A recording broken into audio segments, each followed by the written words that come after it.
ఇటువంటి కృష్ణయ్య గారు లాంటి వాళ్ళు కొన్ని వేల మంది బాధితులు ఈ చట్టం ద్వారా, నాటి చట్టం ద్వారా ప్రత్యక్షంగా నష్టం కలిగింది అని తమరికి ఈ వేదిక ద్వారా తెలియజేస్తున్నాను. అధ్యక్ష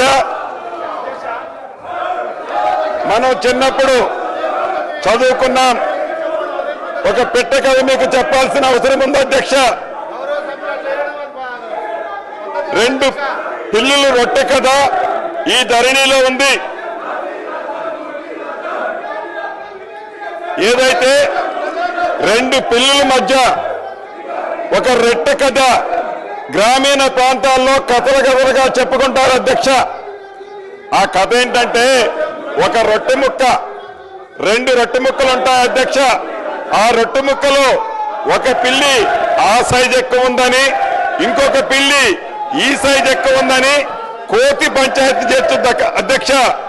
చివరికి 2 పిల్లుల్ని కాదని ఆ 2 రొట్టె ముక్కలని ఆ కథలో కోతి తిన్నట్లే ఈ ధరణి కాన్సెప్ట్ ని పెట్టి తెలంగాణ రాష్ట్రంలో ఉండే దళిత, గిరిజన, మైనారిటీ, బీసీల వేలాది ఎకరాల భూములని ఆనాటి పెద్దలు కోతి సామెతలాగానే తన్నుకుపోయారు అధ్యక్ష.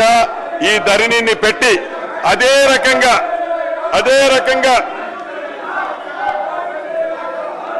ఇటు రాష్ట్రంలో అటు దేశంలో 2014 ముందు కాంగ్రెస్ ప్రభుత్వం తీసుకొచ్చిన రెవెన్యూ చట్టాలు, సంస్కరణలు